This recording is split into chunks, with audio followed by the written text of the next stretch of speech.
Hey everyone, ready for a deep dive into something that, let's be honest, we don't think about every day. Definitely not the most glamorous topic, but trust me, it's a big one. Citizenship. And we've got some thought-provoking stuff to unpack here, all from chapter 6 of this political theory text. It's like they took this idea, full and equal membership, and really put it under a microscope. Yeah, full and equal membership sounds simple on the surface, but then you start thinking about it. Right, like who gets to be full and equal? This chapter brought up refugees and stateless people, and it really hit me that full and equal isn't the reality for everyone. It makes you realize that little blue book, the passport, it's more than just for vacations. For some people, it represents security, opportunity, things they can only dream of. And the text focuses on democratic citizenship, where everyone's supposed to have equal rights, a voice in their society, all that. Okay, so speaking of rights, this section on freedom of movement within a country, that was fascinating. They use the example of workers in India, like all those tech folks flocking to Bangalore. Or nurses from Kerala heading out all over the place for work, yeah. It's a great example because it shows how even something that seems like a basic right moving around your own country can get complicated. Resources are limited, local populations might have concerns. It's a balancing act. Totally. And speaking of balancing, the chapter then gets into this whole challenge of ensuring everyone actually gets those equal rights, especially in cities. They talk about people living in slums, contributing to the economy, but struggling to access basic services. Makes you think. It makes you question what full and equal membership actually means in practice, right? Hmm. Like, is it just about laws on paper, or does it have to include a certain quality of life opportunities? The chapter definitely highlights that for a lot of marginalized groups, the fight for their rights is far from over, for sure. And it's interesting because that idea of who's included, who belongs, it ties into the next part, which is all about how countries define their national identity, Hmm. shared history, symbols, all that.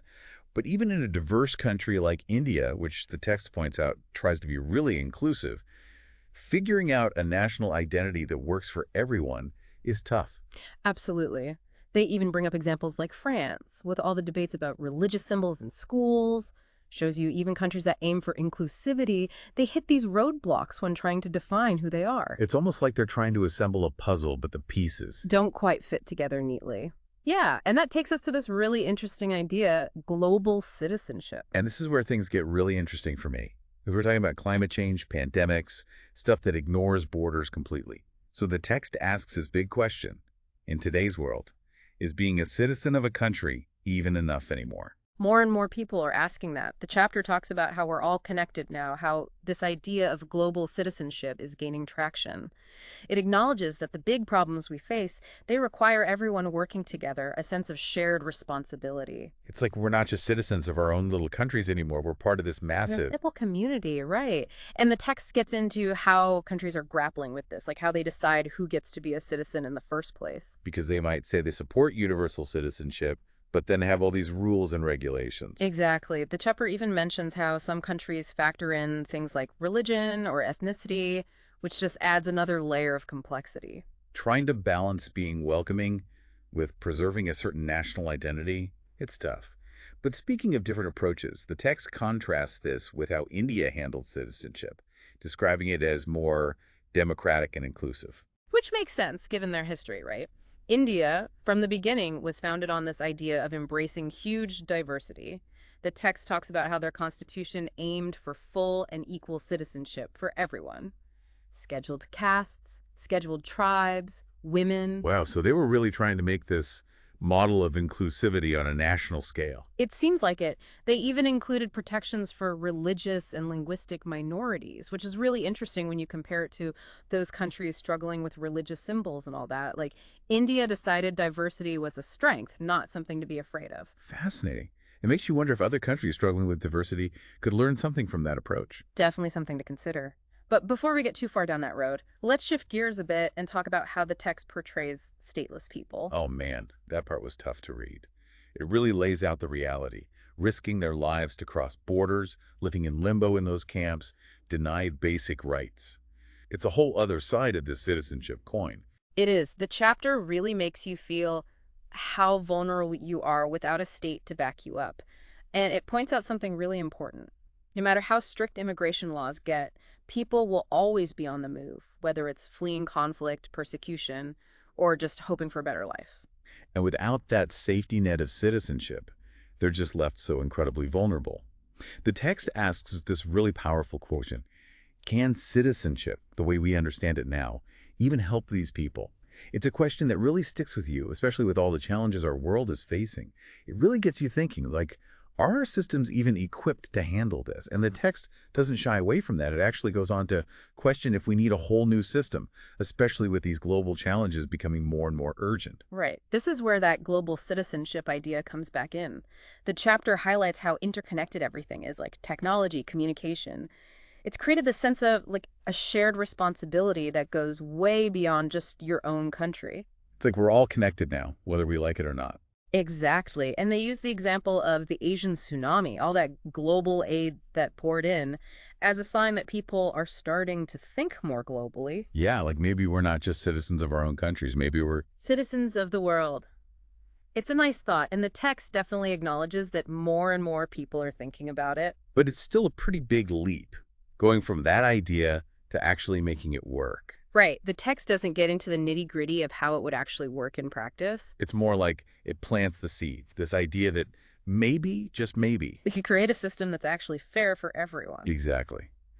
But that gap between the ideal, this global citizenship thing, and the reality of how things work now, it's huge. How do we even start to bridge that? Million-dollar question, right. And the text points out that finding that balance between national identity and this global responsibility, it's one of the biggest challenges we face today. It reminds me of that part earlier about countries trying to figure out their own national identity while also dealing with immigration diversity. It's a moving target. Totally. Yeah. And every country, every community is going to have to figure out their own way of dealing with it. There's no easy answer. So where do we go from here?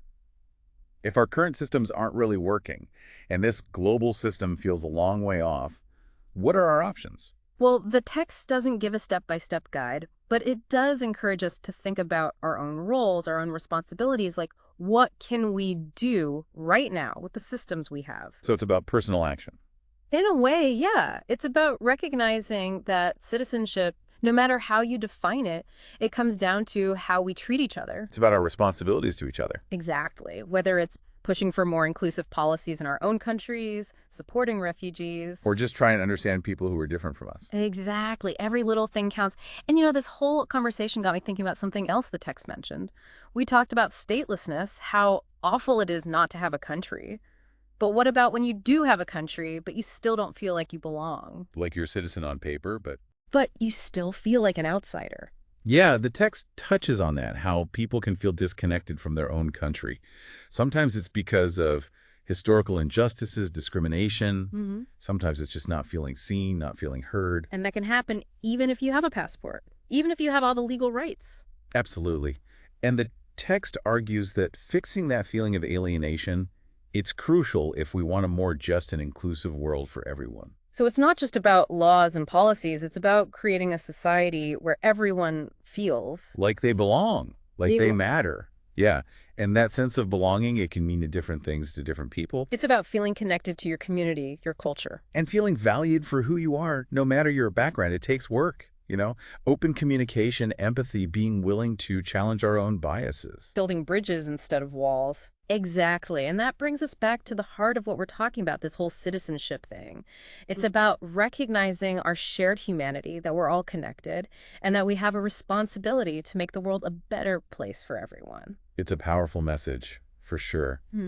But it also feels like a call to action, right? Yeah. What can we do? That's the question, isn't it? The text doesn't have all the answers, but it reminds us that this conversation, this whole thing about citizenship, both on a national and global level, it's not over. Something we have to keep working on, keep talking about. Exactly. It requires us to really think critically, to engage, to be committed to building a better future for everyone. And that's a good place to stop for now. So much to think about, right? We've covered a lot of ground, from those passports, those little books, to this whole idea of a global community. Yeah. But you know what really stuck with me? That idea of responsibility. Like, if being a citizen is more than just a legal thing, if it's about how we treat each other, how do we actually live that? It's a big question, right? And honestly, it can feel overwhelming. I think the first step is just being aware. We've been talking about these huge ideas, But how do we bring it back down to earth to our everyday lives? Exactly. Like someone's listening to this right now. What can they actually do with all this information? Well, think about how we get our news. Are we just listening to the same voices, the same perspectives, or are we challenging ourselves, trying to understand different points of view? That critical thinking, that's part of being a good citizen too. It's like being informed isn't enough. You have to be willing to actually do something. But not everyone's going to go out and protest or run for office. Of course not. But you can support organizations doing work you care about, local stuff, global stuff, whatever speaks to you. Even just having conversations with friends, family about these issues, breaking down stereotypes, those little things matter. It's about realizing that even though these problems are huge, we can still make a difference. And, this whole global citizenship thing, it's not about forgetting your own country, is it? It's more like, Yeah. It's like zooming out, seeing the bigger picture. yes, we're all part of something bigger. And that's where this whole shared humanity idea comes in. Even with all our differences, we're all living on this planet together, facing these same challenges. Exactly. And the text really emphasizes that. It's about recognizing those shared experiences, finding common ground, and working together to find solutions. Like that saying, we're all in this together. But it's more than just a saying, right? It's about realizing we're connected, we're responsible for each other. Exactly. And that sense of responsibility, it's crucial for dealing with everything we've talked about. Climate change, inequality. These things don't care about borders. So it's not just about being a good citizen of your own country anymore. It's about being a good citizen of the world. That's a big shift. It is a big shift. And the text doesn't pretend it's easy, but it does encourage us to really embrace those values. Empathy, understanding, cooperation. Those feel more important than ever these days, don't they? With Yeah. everything going on in the world, all the division. Absolutely. And Yeah. that's why I think this whole deep dive into citizenship has been so important. It reminds us that even with all the challenges, we have the power to make things better. But it takes effort. It takes recognizing our shared humanity and working together. It's not going to be easy, that's for sure. But as we've seen, being a citizen, it's more than just having rights. It's about responsibility, about taking action, about being part of something bigger than ourselves. And on that note, I want to thank everyone for joining us for this deep dive. Until next time.